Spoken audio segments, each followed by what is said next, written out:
Okay, what if the perfect future? You know, a world with zero conflict, no pain, no sharp edges.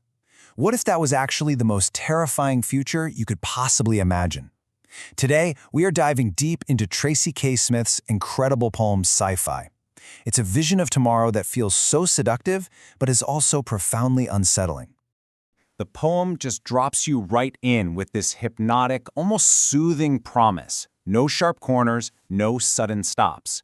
It immediately pulls you into a world that feels safe, clean, and just endlessly flowing. But what kind of world is it really? So, to start, let's explore the powerful allure of this vision. The poem paints this picture of a perfectly engineered existence, a world where it seems like every single difficulty has been smoothed away. Seriously, just take a second and actually imagine that. No friction in your relationships, no jagged edges in your day, no difficult past to stumble over. It sounds pretty good, doesn't it? I mean, this taps into a really deep human desire for a simpler, safer, more predictable life. And what's so brilliant here is how the poem's very structure makes you feel this future. Smith uses these short, confident, declarative lines, and she keeps repeating the word will. There will be no edges. History will be replaced. It's like a kind of hypnosis, you know? It just propels you forward and makes this sterile new world feel not just possible but completely inevitable. And weirdly enough, kind of calming. But here's where the poem takes a turn, because for every single edge that gets smoothed over, something has to be given up. So what is the hidden cost of this perfect, frictionless existence? And right here we see the central trade-off laid bare. The poem says that history, with all its messy, tangible, dog-eared reality, that's going to be replaced by simple nuance.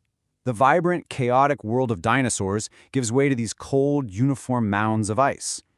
We literally trade texture and specificity for a smooth, featureless surface. And the losses just keep piling up. The poem says women will still be women, but the distinction will be empty. Sex becomes a purely mental act, no longer physical.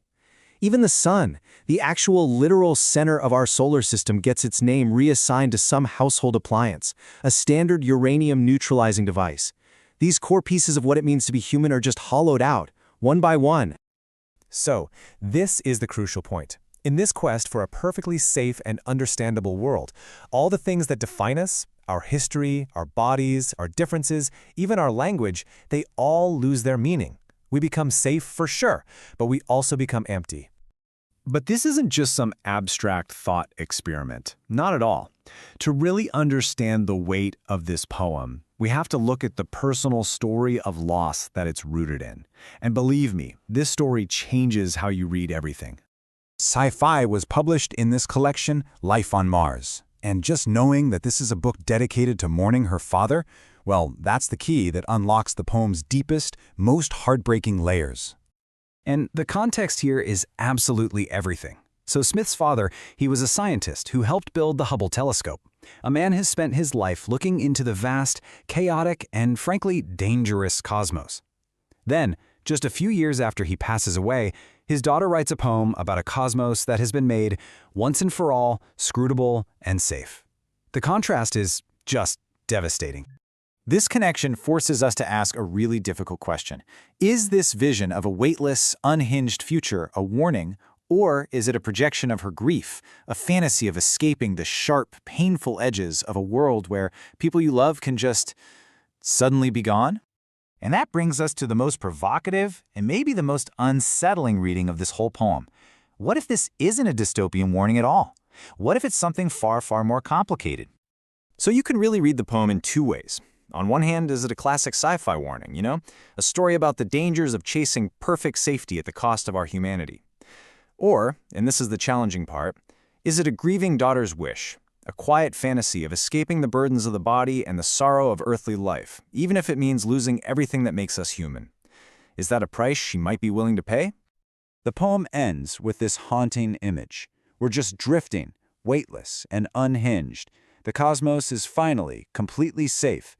And we're left to wonder, is this heaven or is this hell? Is it the ultimate freedom or is it the ultimate prison?